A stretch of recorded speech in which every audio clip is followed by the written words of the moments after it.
What's going on, guys? Duel here. Hope you guys are enjoying your Thursday. And for today's matchup, we have an Adventure Springs versus a branded Despia, with my opponent playing branded Despia going first. Now, my opponent's going to start his turn off by activating branded opening. And a couple of things right here regarding the interaction of the staple hand traps that almost every deck runs into the branded Despia matchup. Maxi, Ash Blossom, Imperm, Forbidden Droplet, and Nib are the hand traps that most decks run. The only activatable hand traps from your hand on your opponent's turn are your Maxi, Ash, Imperm, and Nib. If you run Ghost Ogre, Ghost Bell, those are activatable as well, but I'm talking about the major staples that people run. Maxi, it becomes a useless card into the branded Despia matchup. Because let's say you maxi them on the branded fusion, at most what it will give you is 2 draws. Because they go into Lubellion into the Mirror Jade, and then they're going to set down cards past their turn. True draws does not do anything. Up next, Ash Blossom. One of the most crucial cards you can use against a branded Despia, and you have to hope that your Ash Blossom resolves when your opponent activates the branded fusion. If it does not resolve, that Ash Blossom is wasted. You will probably not be able to push past their board afterwards as a Prankist player. Up next is Nib. Usually these guys do not push past 5 specials, neither on their turn nor on your turn, so you cannot nib them. Then there's the Imperm. Imperm sometimes works, sometimes it doesn't, because they have to be super bricked for your Imperm to work on Aluber and them not being able to go into a combo, because they have a bunch of different ways to dodge the Imperm on the Aluber, right? So again, pick and choose the cards you want to run. Now again, in the branded Despia heavy meta right now, you could run cards like DD Crow or a Lancia that prevents them from banishing cards, and DD Crow is your best friend, or a Call by the Grave. To target the card, they target using the branded in red. If you banish the card they target with the branded in red, it will ease up a lot for you to go into your combo your turn. Because think about it, the Forbidden Droplet and Dark Ruler cards that are considered board breaker cards, they don't work that well against a branded Despia player. Because if you Forbidden Droplet them on the Mirror Jade, what they can do is they go into branded in red, they go into Chimera, go into Ad Libitum, reset the Mirror Jade again. It's not going to work out. They have multiple different ways to put cards on the field without you affecting their combo. Yeah, you'll take away 1 disruption from their field, but it's not going to matter to them when they have 2 more pops coming up and 1 more disruption coming up after that. So again, pick and choose your poison against branded Despia. So right here I maxi them. So as you guys will see, the branded opening, as I told you guys before, can special a card on the field or add a card to their hand. So he's going to discard the Tragedy, search for a Comedy. So at this point I believed he already had the Aluber in his hand. The Tragedy is going to activate searching for an Ad Libitum. Then he's going to normal out the Aluber search for branded in red. He's going to set down the branded in red and any other card he wants. In this scenario he doesn't have anything else and ends his turn. So my Maxi basically does not give me any value. I just go -1. That's it. So again, as I said, pick and choose your poison with the hand traps you want to run against a branded Despia heavy meta at this point. So in my turn, first of all, we have to somehow bait out the branded in red play for him to go into his Chimera or anything he wants, get the pops out. So first of all, I should not have done this, but I activate the Prankist plays to search for a Dropsies. Because, let's think about this. Well, let me forward the replay first. I'll tell you guys why I should not have activated Prankist plays first. Now, you guys can say this is for an Ash Blossom check, sure. Then we activate the Foolish Burial, again, Ash Blossom check. Activate the Enchantress, Ash Blossom check. At this point, I realized he probably did not have Ash Blossom. Then I activate the Rite of Erismere and chain my Griffin to it, forcing him to activate the branded in red right now, or not be able to activate that card at all in my turn. Now let me explain why I told you guys maybe activating this card was a mistake. Because think about it. In high level gameplay, if you see a Prankets player activating Prankets Place, your opponent will never ever max C you. They will not preemptively max C you. No sir. At least I would not do that. If they activate the right after activating Prankets Place, you want to hold off on activating Maxi even if they have Maxi in their hand. Because you want to make them commit to their Meowmu before you activate Maxi. Think about this. If they commit their Meowmu and then you Maxi them, that means if they cannot recycle the Meowmu after the ban list, their whole game is dead. That's the reason why I'm telling you, if you ever go into a situation like this, save your Maxi till they commit their Meowmu to the play. So right here, my opponent is going to go branded in red. Sadly, I did not have a call about the grave to negate this, so his branded in red goes through. He gets the tragedy in his hand and goes off into a Chimera. Now Chimera used 2 materials from the hand and 1 from the field.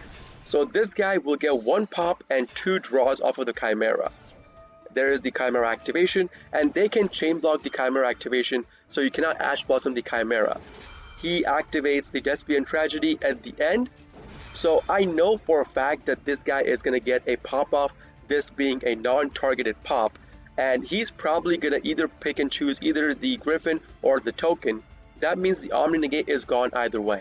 So what I decided to do was just use my Griffin Omni and negate the Tragedy.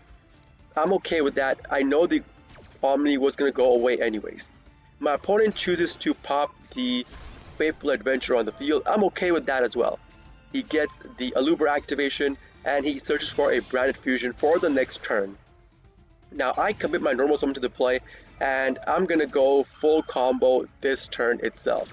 I had to hope for this guy to not have either Maxi or Ash Blossom or Nib, because if he had any of those cards in his hand that he could have gotten with the Chimera +2, my turn would have been dead. I would have been forced to take the Maxi challenge or just gave up on my combo completely if he did Ash Blossom my first Graveyard activation, which was chain block with my Prankets Place by the way, but I'm just saying if you did that, you know, in any other time, it would kill us off.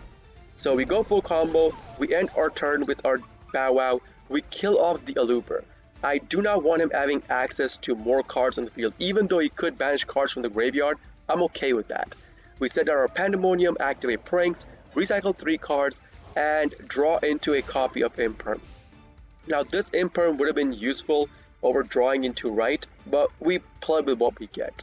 My opponent draws a card, we activate the Bow Wow on opponent's draw phase, obviously, get the 2 cards we require for the Butler combo into our hand, and I already had a copy of Fansies in my hand, meaning I could wait. I don't have to trigger my Pandemonium right away. I could wait for this. So my opponent normals out the Aluber, searches for a branded opening, activates branded opening, puts a copy of Tragedy, and sends to the graveyard a copy of Branded Fusion from his hand. Now, this is not a misplay. We'll keep going with the replay. You guys will know why it's not a misplay. He activates the Polymerization, goes into a second copy of Chimera. Now this Chimera, again, comes with, I believe, 1 pop, because he used 1 card from the field and 2 cards from his hand. So he's going to draw 2 cards and get to pop 1 card on the field. At this point, we are forced to activate our Pandemonium, the Chimera being a non-targeted pop. So if I do not use my Pandemonium now, he would have popped my Pandemonium and I would not have been able to go into my Butler. So we use Pandemonium in response to this and we go off into our Butler. We put our Butler face up defense because he already had cards in the field, so he cannot Lightning Storm me, and my Prankets Place will be able to boost up my Butler to 3.5k. Now in hindsight, I should have put my Butler face up attack or face up defense, but again, there is a chance of the opponent running a Forbidden Droplet, right? So Forbidden Droplet would have put this card to half its attack anyways, because the reason why I'm saying I want to put this card face up attack specifically in this scenario is that he would not have been able to use the Chimera to kill off my butler. Because think about this. This guy, he could still make plays. He still had cards in his hand that he could have used, especially branded fusion.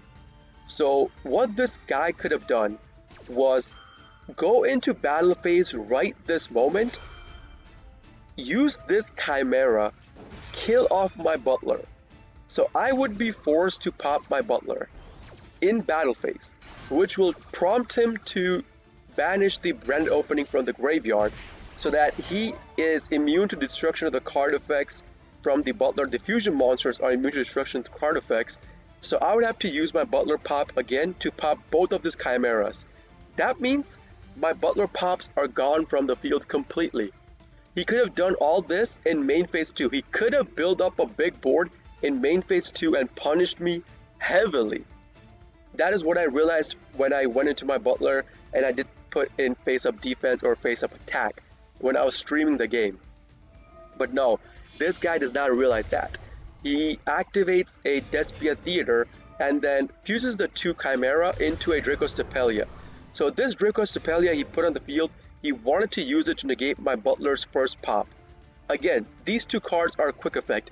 It does not matter to us as long as this guy does not have a Column of the Grave in his hand to negate my butler pop from going through.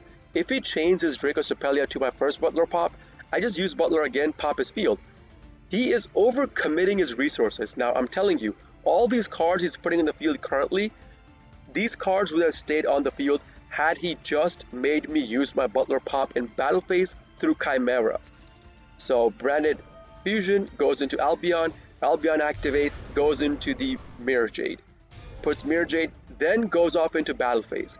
Now at this point we go into our butler pops.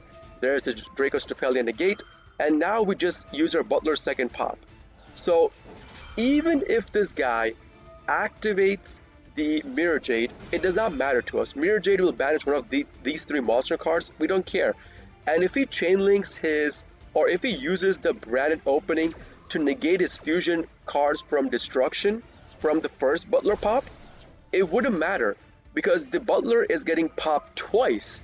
So the second butler pop, which the Dracostapelia was trying to negate, would not matter either. The butler's already in the graveyard at that point, so the pop would have went through. His whole field gets popped. This is the cost of misplaying and not understanding your deck and what you can do with it. So the Mirror Jade activates, we don't care about the Mirror Jade. The Albion will search him for a branded fusion, we don't care about that either.